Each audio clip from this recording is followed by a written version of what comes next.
CISA's in chaos. Again, you're watching Techstrong Gang.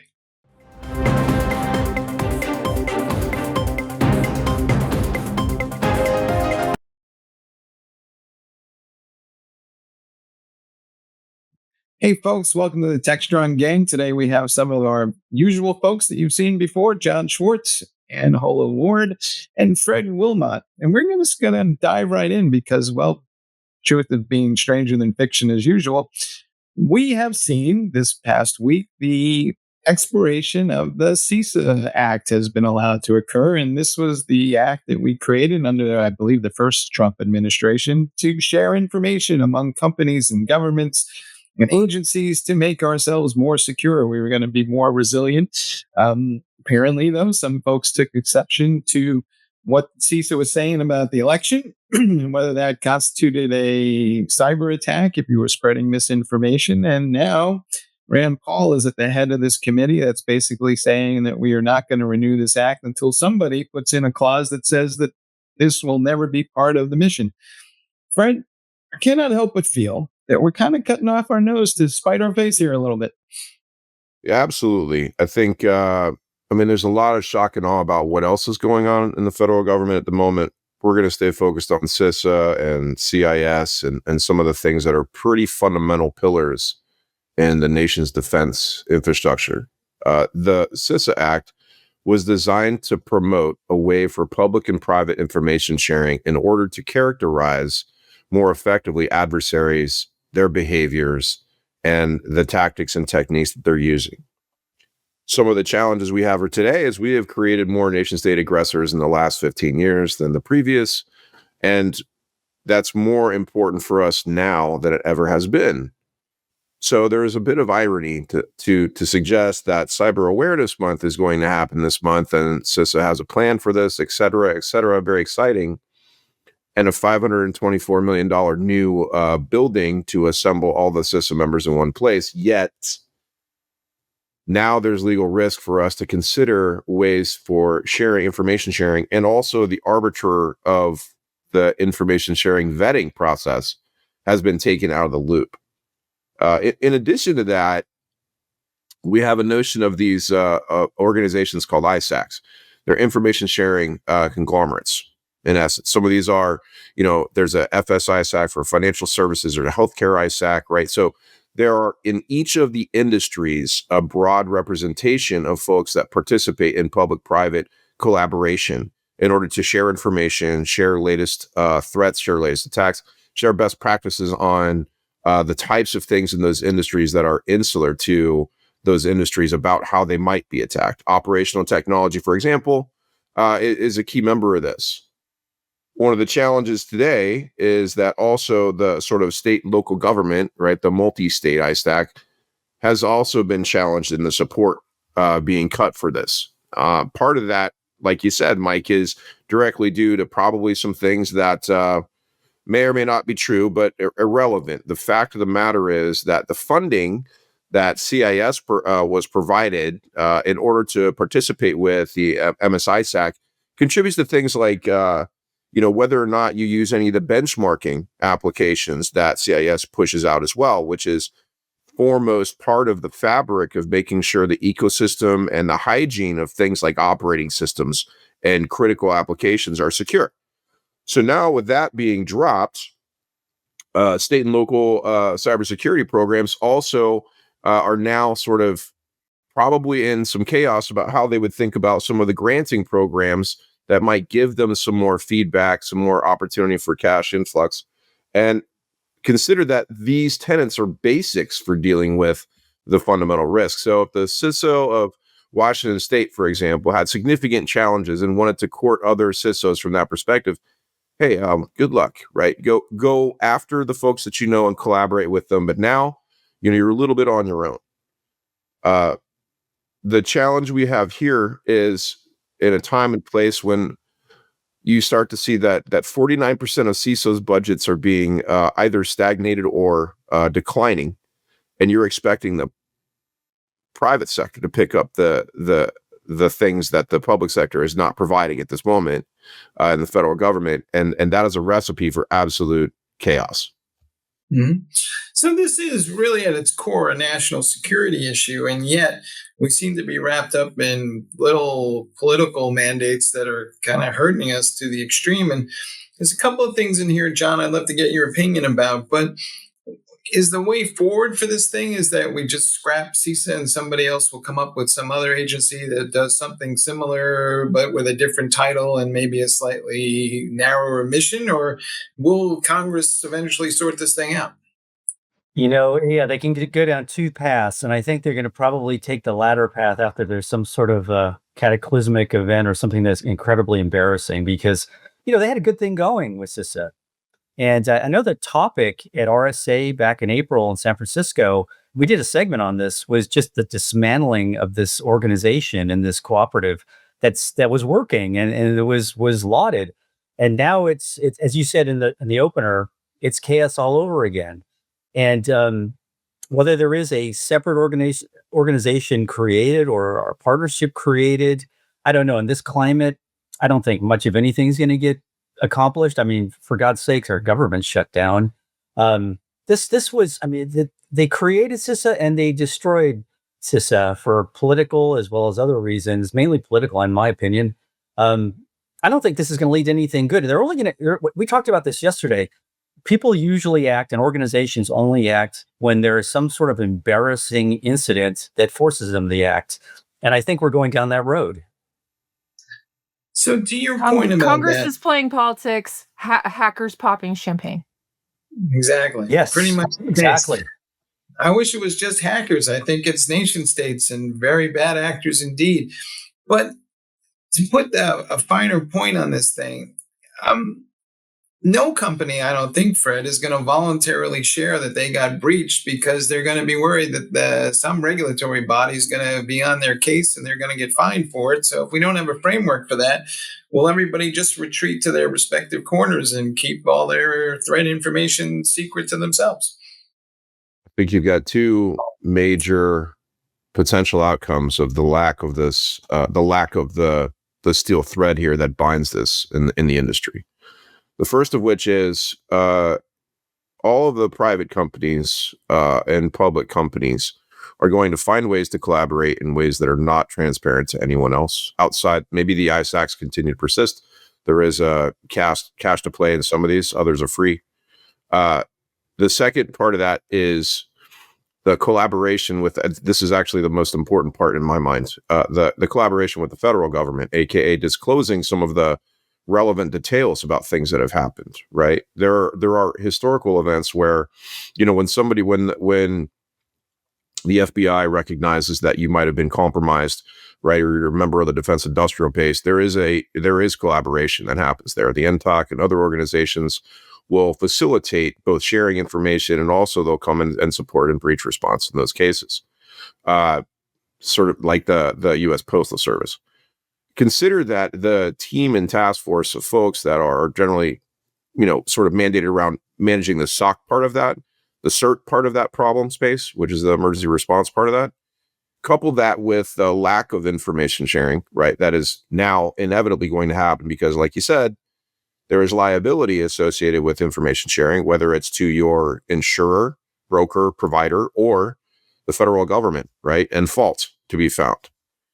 And this was a get out of jail free card conversation that could be had to take that up one or two levels without the scrutiny requirements of, is this 100% right? This is the Good Samaritan law in cybersecurity.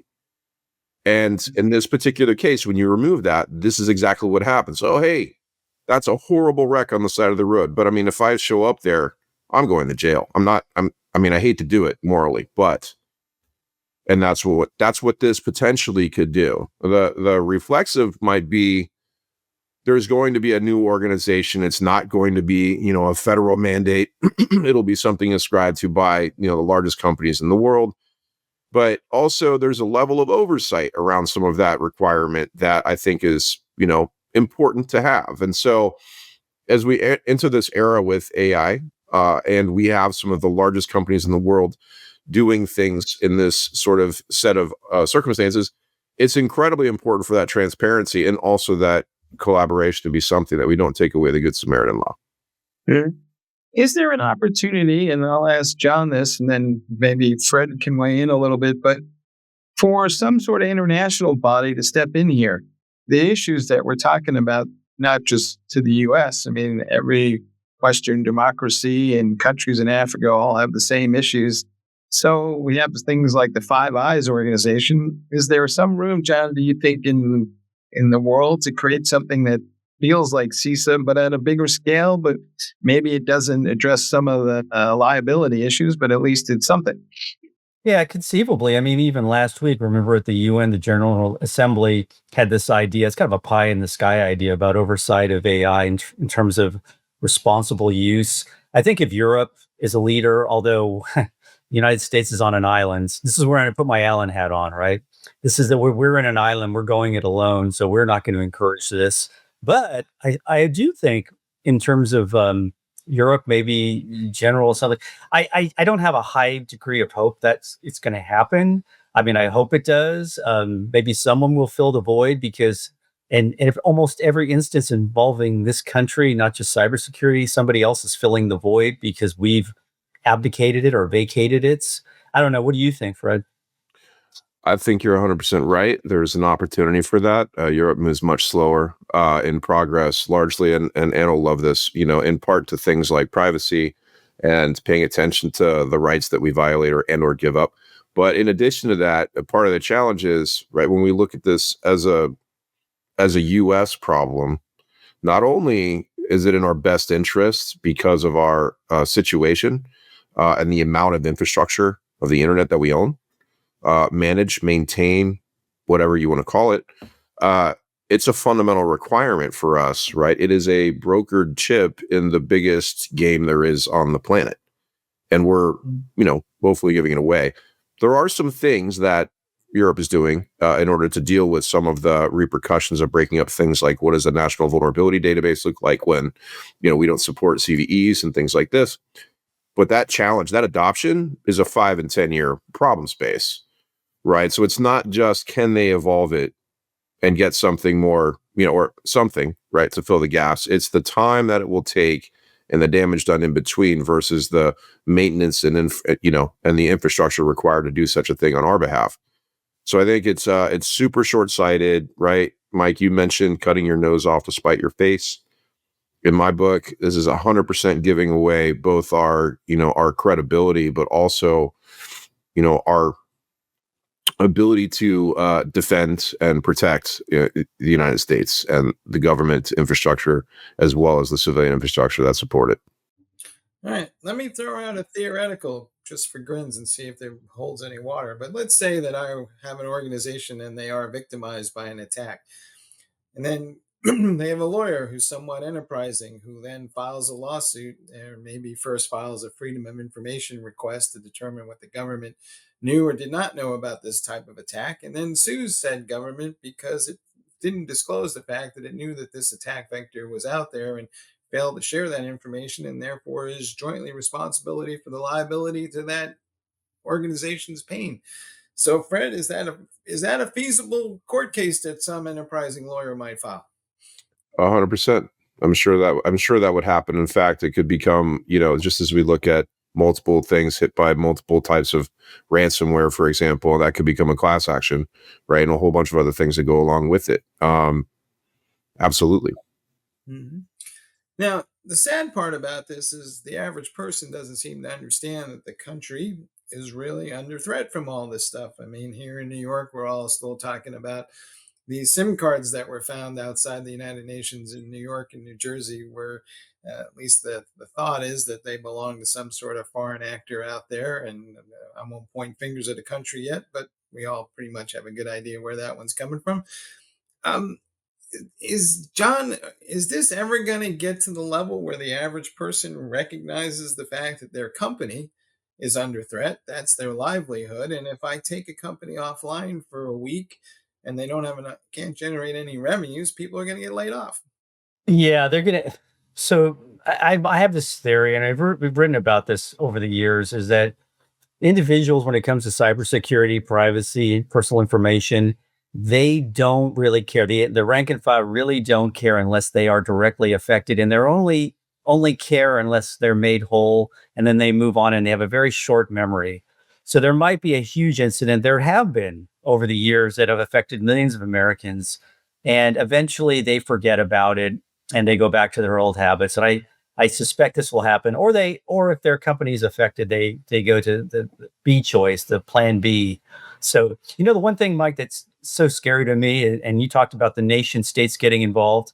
At the same time that's happening, we've got these biggest tech companies spending more than $1 trillion on building out their infrastructure and creating this system that becomes even more appetizing in a sense to nation states as more money in the economy courses its way through AI systems.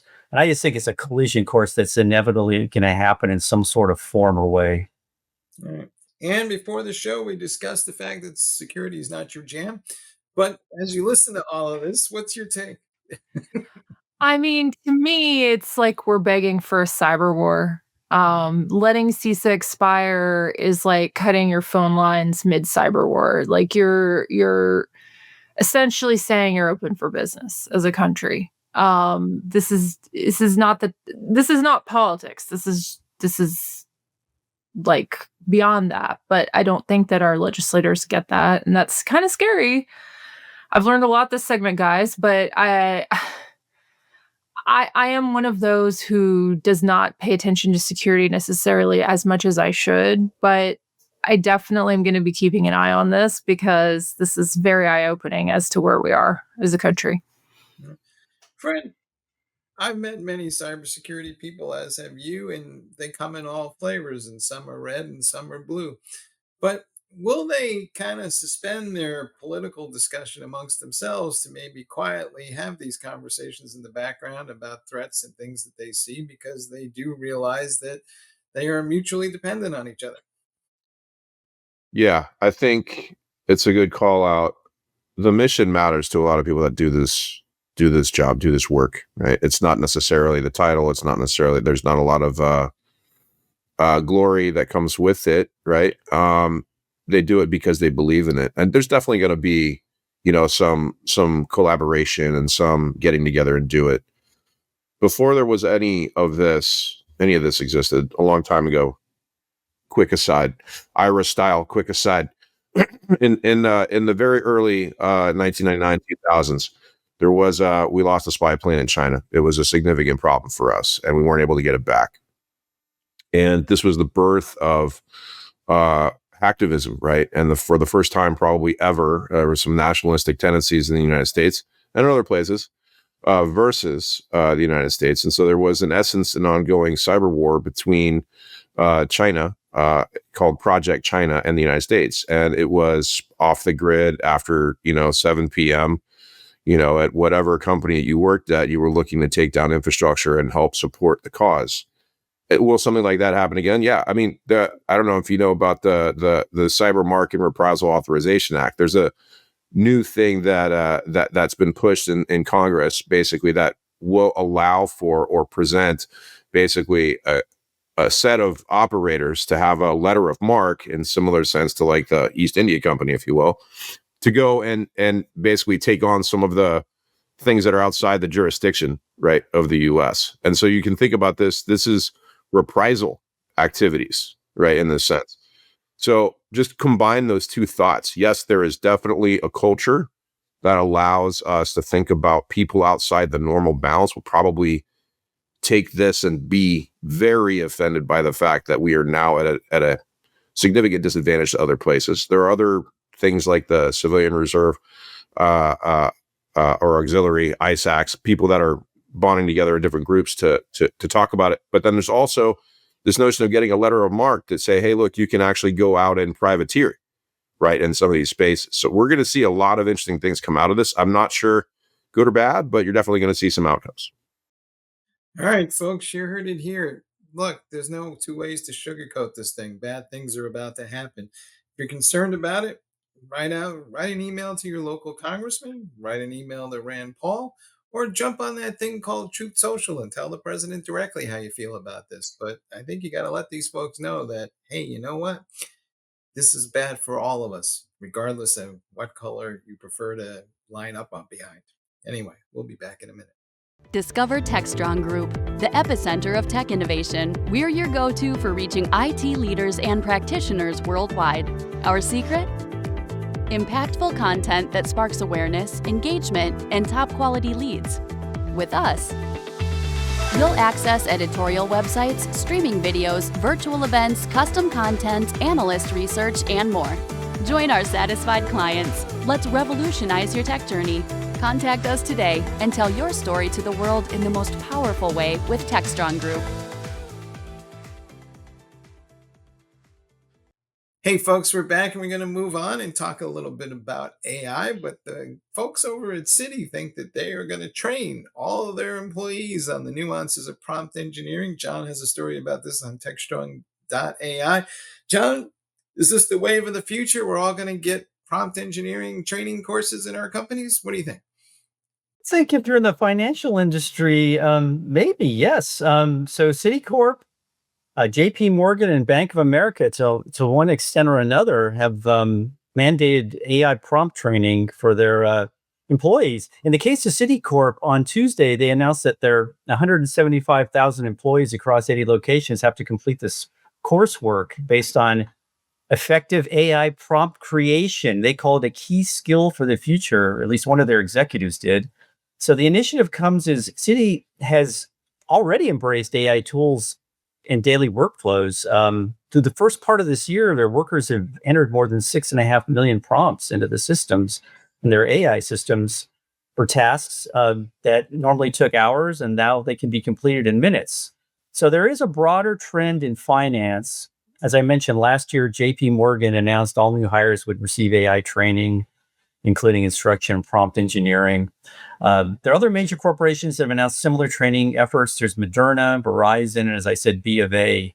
So it seems to be inevitable for many companies. I think we talked about this briefly yesterday about skilling and AI and the extent to where it's headed. And I do think it's going to grow. And whether the impact is on their job security is up in the air, but I think it's inevitable. How much of this, though, is because they're under regulatory pressure regarding data controls? Last year, I think Reuters reported that Citi's troubles were linked to skill gaps and data compliance, digital literacy. Like, this was identified as a risk to them. So how much of this do you think is related to that? I think, yeah, it's like it's almost kind of forced in a certain sense. Yes, yeah, you're alluding to some of these issues they've had, and I think but I also do think it's just inevitable, regardless of the organization. Um, I see it happening across the board at almost at any type of business. I just think it's essential in certain tasks. We'll start off at a very basic foundational level, and then it will accelerate from there. My fear always, and I always bring this up, is what it means in terms of job stability. That's a debate, or you can argue both ways what's going to happen. But and I just think it's just here for now, and it's here for the future. I'm going to be a little contrarian on all this. So, there's no harm in it, but at the end of the day, I also feel like this is some C-level execs getting on a soapbox to stand up there and say something profound. Because let's be honest, let's look at where these AI agents are going. I don't have to be a prompt engineering rocket scientist to make an AI agent do something. In fact, the whole point of having the AI agent was so that people didn't have to sit around and master all these stupid little prompts. And I'll go a step further. It's nice if you have that skill, that's great, but that's not the thing that's going to make you useful in AI. It's going to be your ability to organize and orchestrate a bunch of AI agents using regular natural language. And I'll take it even one step further. If the mission to accomplish that goal requires you to write 5 different prompts to string them together to get the damn thing to do what you want it to do in the first place, that's called broken. So Yeah, no, yeah, I vacillated, Mike. Yeah, I vacillated back and forth on it. It's like, it's kind of essential. People should understand some basic functions, but on the other hand, it's going to create some chaos. It's going to create all sorts of angst and anxiety, but it's also mandated from the top to justify this push. of why we're buying or why we're purchasing AI agents and what are they going to do. It's going to be it's going to be pretty messy. I think it already is. That's why we don't see or hear a lot of case studies or success stories about early AI adoption because they're all just flailing about right now. Well, far be it for me to be the optimist, but let me just say two quick things and then we pass it to Ann. But the first thing is there's a whole generation of folks that have not. You got to remember the average age of folks in the workforce, right? There's a whole lot of folks that did not, get their hands on this when they were young enough, and their, the mental elasticity was and the neuroplasticity was allowing them to really take advantage and do great things. What we know is that this is here to stay, and kudos, right? This is a requirement for every business to understand and to protect the data that they have, the customers that they have. I mean, you need to know how to ask questions and get answers faster, quicker, more effectively.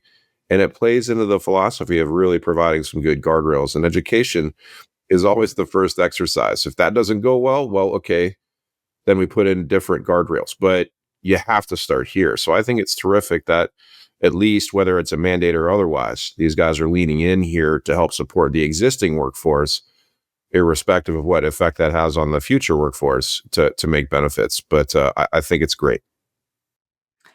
I mean, to some extent, it's perfunctory, right? Like they're doing this to avoid more regulatory slaps, more security issues. And from their perspective, it's probably a nice, lazy way of getting people skilled up, upskilled, which is probably one of, I think, the most compelling use cases for AI in a business is upskilling. But in my own business, it's been very interesting. So I have 6 full-time employees and a bunch of freelancers. And I would say within 2-3 months of OpenAI coming out, I had to put together a policy for my staff of how to use it, because it was interesting who came to me and said, "Oh yeah, I'm loving this. This is cool. Here are these tools." And then who didn't say anything and then was clearly using it and using it badly. It was very eye-opening to me as a boss.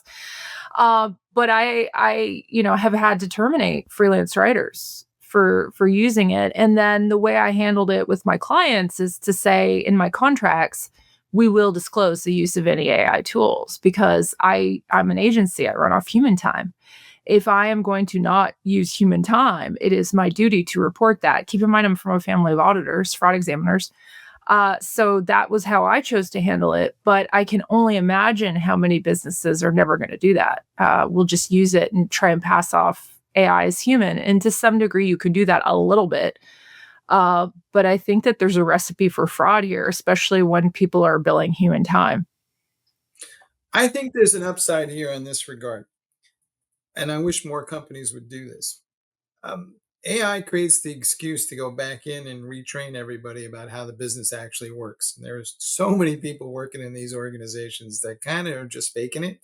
And they don't mean to fake it. It's just that they never really had the proper training in the first place. And they got brought in, they perform a function, they're a cog in some giant wheel, and they don't really understand where things actually fit and where they should go. And I think every company should take a minute and say, look, we are entering the age of AI, but it's not just about prompt engineering. It's about how to think about how the business functions and operates, and then how to make all these AI agents your friends. I think that's a great way to say that, and let's go do that. But just to sit down and say, we're going to have a class full of people sitting in a room doing prompt engineering. I mean, I'm like, sign me up for traffic school. It sounds more interesting. Right. How enthusiastic is anybody about group training? How enthusiastic, other than it's like a day off kind of? This is probably a poor comparison, but it kind of reminds me of when I was at Dow Jones, and even now at the Futurum Group, and Mike and I had to go through this. They give you this, we have these little 30, 40 minutes online courses we have to take, whether it's on cybersecurity or workplace environment, what have you. And I always kind of think about this where it's being, in a sense, force-fed a little bit. I guess it's considered essential, but it also kind of gives me that same feeling. And nobody wants to do those, but usually they take 10 minutes to complete, but you're forced to be online for 40 minutes for some reason. I don't know. there's elements of that to this whole kind of push. Do you think, Anne, that there's going to be a whole cottage industry of people out there who are going to be like, well, we are prompt engineering trainers and we will show up Yeah. your organization and do There all already this stuff? are. There are? Okay. Yeah, there already are consultants. I mean, in my industry, right? I've already seen like rebrands of we're the AI agency. We know how to do AI search. We know how to do like whenever there is confusion, there's opportunity. Right? And so a lot of people don't understand this. They don't. I think for a lot of people that I know, varying ages, to Fred's point, older people, they want in, but they don't know how. And so anybody who's going to take the hand and say, I'm going to tell you how AI is good for you, they're of course going to exist, but I've already seen that. Yeah. It would be interesting. Maybe it's just not a company thing, but maybe towns and cities should have efforts to increase the literacy of their citizens. And because the How more about you know, Congress? yeah, somebody, but the more people understand how it works and what it does, the more money they're likely to make, the bigger the tax base. I don't know. Fred, jump in here. What do you think? I love it. I think all that. And by the way, let me know when we're going to print up the signs for your possible election campaign. But the theory behind how this can bring communities together is a terrific one. And part of the challenge is all of the ways that we behave today are preventative for that type of thing. So that kind of town hall situation, that kind of collaboration would be really, really cool to see. Couple that with the slight cynical approach or thought process around this is like, look, if the federal government is taking percentages of large organizations that do this homework, recognize that just as we've had programs to monitor network traffic over time for a federal infrastructure and private infrastructure as well, similar things are true here, right? Which is what you do online is still what you do online, whether it's in this particular prompt and that particular model or anything else. And that, as much as anything else, from a watchdog perspective, is something people should talk about, get together, play bingo over, I don't know, and think about thoroughly. Well, here's my question for you, Fred. Augmented reality had its killer moment, at least in my eyes, when I had my nephews and niece who were very young using Snapchat and putting stuff over their face, Instagram, using these tools and not knowing what they are. That's what I would consider the killer moment. Where it reaches the zeitgeist. And people don't know they're using it. Has AI reached its killer moment? Ooh, I don't think yet. When people are using it, not conscious of using it, I think that's where we're at. And that doesn't, AI overviews and search don't count. Like, Yeah. I think we're getting there. When I see my mother, right. my 75-year-old mother using it, then I'll say that. When you get the adjacency effect, when you combine 3 or 4 or 5 different ways or paths that you normally would go find information or participate in a conversation, or, I don't need to go to the bank anymore. Those kinds of moments where all of those pieces get put together for you in one simple way. I totally agree. And I think it's really a cool thought exercise to think about that. And that's when we think about what does the future hold for us when we put on, Google glasses and what you're able to do now as you walk down the street. Why do I need to walk down the street again? Those kinds of things become really available. Then that means all those paths you're talking about. Yeah. I mean, 5-year-olds are, hacking computers with glasses. I mean, I'd love to actually see that. When can I plan a trip with OpenAI, book the tickets or whatever chatbot? When can I plan a full trip and not have to get out a credit card, book on a separate site? When does that moment happen? Yeah, I think we're getting there. But that's what is a surfer of emerging tech for many years. That's the moment I'm always looking for.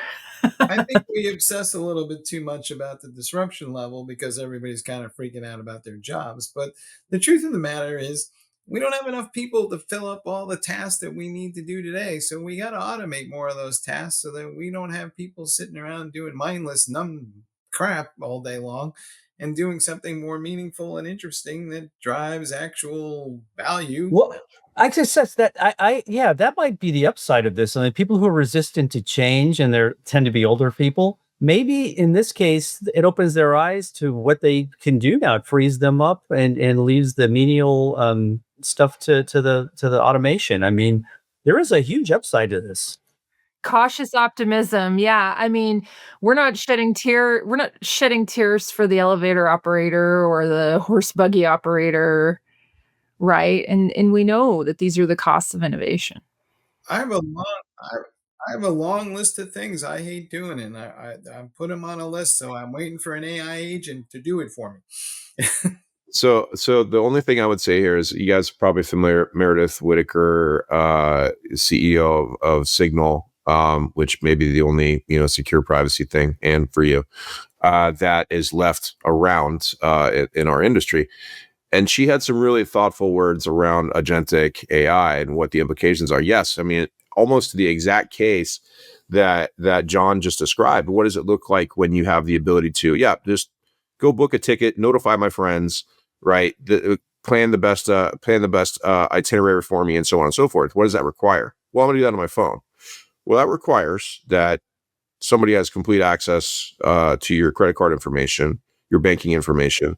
Somebody has access to your all of your contacts, and then can willfully and indiscriminately, submit emails to people or signal notifications. In Signal's case, that means that your itinerary, your flight booking, your information that is your identity, right? In order for you to book a flight these days, right? All of that information has to be given to somebody, and that has to be, basically managed and or not managed. The thing to consider is, what are you giving up in the exchange of convenience for doing such a thing? I'm not saying it's right or wrong, but look, if folks that are over the age of the working culture today are struggling with ways not to get phished. I mean, this is not an area, right, that is, we should wander into blindly. And so I think some of the watchdog things that Meredith had to say about that particularly relevant when we think about what agentic AI is going to do. And All right, thank you, America.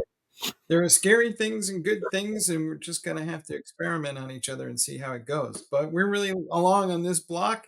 And, look, AI is not going away, so you might as well embrace it. We'll be back in a minute. SecurityBoulevard.com is the leading resource for news, analysis, and education on challenges facing the cybersecurity industry. SecurityBoulevard.com covers all aspects of cybersecurity, including data security, DevSecOps, cloud security, application security, network security, security threats, and more. SecurityBoulevard.com has the largest selection of security content, featuring breaking news, blog posts, podcasts, and more. Visit www.securityboulevard.com to learn more. SecurityBoulevard.com, home of Security Bloggers Network. Hey, folks, we're back, and also under the heading of Stranger Than Fiction, there's now an AI actor who's out there and apparently has a name and will be getting roles. And of course, the folks who run the Screen Actors Guild are not too happy about this, but there are other tools out there where maybe we're all going to be creating fake people and inserting them into various social media messages and campaigns. But Anne, this feels like a brave new world. What should we expect? To quote the infamous nearly 20-year-old viral video, David After Dentist, is this real life? Hollywood is raging, right?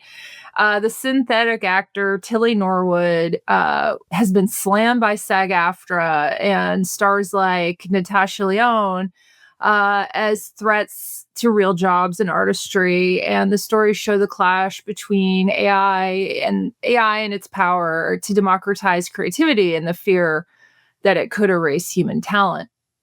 Coupled with that, we had Tuesday, same week, OpenAI dropped Sora 2, the new video generator and social app that lets people remix clips and drop their own likeness into AI-made scenes. Right now, it's invite only, which has sparked a frenzy, and people are actually reselling their invite codes.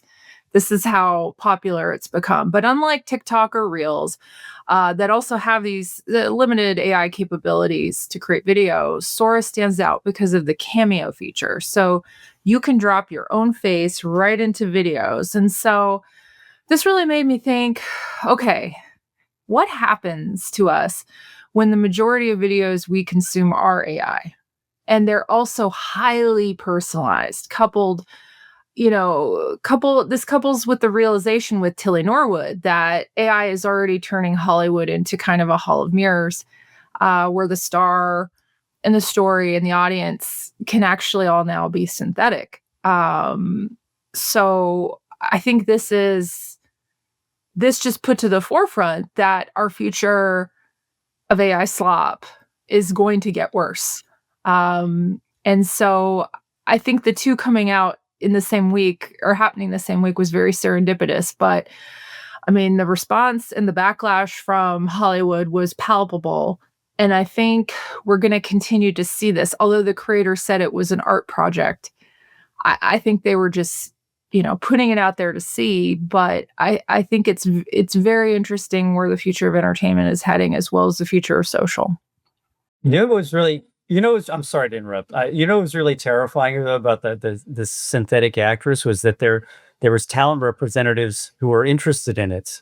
Her, already, she's creating a buzz. I looked at her and I looked at her sizzle reel, and I was like, Jesus, it looks like a real person. I'm sorry. Anyway, I just want to point that out. Hollywood hates that. And consumers love but it. then there's going to be a blacklisting of anyone who picks it up. There's going to be the pendulum's going to swing back. Yeah. Well, I was going to save this for another show, but there's also a bill that some fella in Ohio put together that said that we cannot ascribe rights to any of these digital entities. So, it's not clear to me that they will have the ability to actually be represented by somebody unless somebody says they own them per se.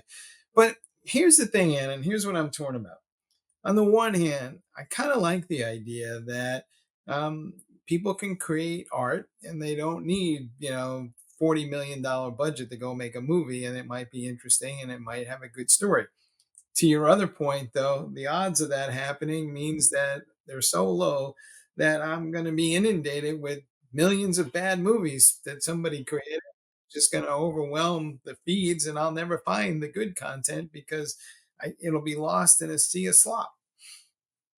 The thing is, there's too much money at stake for this to keep in mind. If humans are put off by what they are seeing, then there will be a dramatic reversal of this content proliferating these social networks, right? So if humans vote with their time and attention, which they should, you should also vote with your dollars. If people can do that, then AI slop will not win. It's if we all mindlessly agree to sit and watch it unchecked, then we're rewarding it to the platform, and the platform will feed us more of it. Fred, do I need a label on a movie that says that no AI was used to create this content before I decide to go see it? I think the question is going to be is how much in the cost of things is this going to change, right? If it costs now, $30 to go see a movie, or I can buy a movie that was recently in such and such for $20. If we're producing movies that cost, 1/1000th of what it costs to produce a blockbuster, and then we're able to offer it for almost nothing, right? Irrespective of whether or not I think it's better or worse, that's going to completely destroy the industry. And I think the concern that I have there is, when quality becomes indistinguishable, that's when we've reached the tipping point. And when the change agents for that quality are not brokered in privacy or rights or some of the other important watch groups, then there's no counterbalance to the financial, wherewithal and incentivization. So yeah, I think we do need some labels. I'm not sure that's going to matter. My hope is, and again, not to be a cynic, is that there's a way to embrace this in the appropriate manner to use that to reduce the cost, but increase the value, and not, sort of germinate a set of agents that become actors. And we live in, a complete lack of reality, not just we want to be the heroes on TV. Mm-hmm. I think part of this too, though, is like the studios themselves, they copy each other like crazy. One gets wind of the fact that someone's making a movie with X star, and then they go make their own version of that movie with a different star. And it's not very creative. It's just copying everybody else's. And then if somebody gets lucky and, has a hit, you can bet that within a year, there'll be more movies just like one, and it will become a series. But now, that may be only weeks now between when the new movie that took off is followed up by 10 other movies that are kind of very similar behind that. So, and does the whole thing just become this kind of weird ass digital factory? It could, but last I checked, humans still have to uh, have some piece or some control of this, right? A human still has to sign up for the service. A human has to double check it. A human has to release it. There are checks and balances to some degree there. But again, if people are putting this out and putting it out quickly and no one is watching, it's not gonna keep happening. I think that the similarity that the arguments for Tilly Norwood were essentially, well, this is like animation. And so I think what we may see first is just a really bad batch of faux animation AI movies. But the fact is, they haven't figured out how to cross the uncanny valley. I'm still creeped out, and I can spot AI videos very, very quickly and very easily. And I do a lot of work to try and educate people as to, one of the big controversies with this when I first saw it come out was, the P. Diddy trial. There was a narrative that formed that Justin Bieber had some secret song that people had put out there, or that Justin Bieber had written about what had happened to him. And so I had several very smart, educated people within a day or two send me this alleged video that Justin Bieber had written this song that alluded to him being victimized. And that never happened. That song was never written. What happened in real life, we don't know, but we know that that song was never written, and it had convinced so many people. And I took the time to educate every single person that sent me that. This is why this is fake. If this video immediately fits the narrative of something that is out there as a rumor or gossip, know that you should immediately question it. And so this is going to keep happening. I think the news and entertainment, the news is more likely for this to happen. We're seeing it with politicians. We're seeing it all across the board. If it fits a narrative, it's more likely to pick up. Those videos are going to continue and proliferate because they get watched. Whereas you know what? Movies, who knows? So there is going to be a lot of flotsam coming out in terms of AI generated movies or whatever we want to call them. There's what's the difference? But there is a precedent in Hollywood. Remember Easy Rider? Easy Rider was like this low budget movie that nearly ruined the industry. Everyone wanted to try to replicate what they did. And to this day, Dennis Hopper, Peter Fonda, rest in peace, they had no idea what they were doing. And it turned out to be this serendipitous hit. And I think that's what terrifies Hollywood. And that's why there was a strike over the idea of AI creating scripts, using voice actors being replaced, editing being used in AI. This idea that there's going to be somebody out there who's very talented, who's going to create something through AI that's going to be a hit, and the studios are going to be stumbling over themselves trying to replicate it. But there's also going to be a lot of junk. All right. Quick question. I want to get to Fred here on one thing. Fred, will I need your permission to stick your license or your likeness in a movie that I'm creating? I mean, no one will even know. And the debate about whether or not it's actually my likeness, right, is going to be something that people are going to, fight about for years. I'd just be thrilled. Look, like stop remaking Patrick Swayze movies. Like maybe some new thought process and new character development, new plots, new things are, build up here. So it could be a great opportunity for Hollywood to get out of the rut that it's in, right? With recasting the same characters in the same movies over and over and over, and sequels and all the things.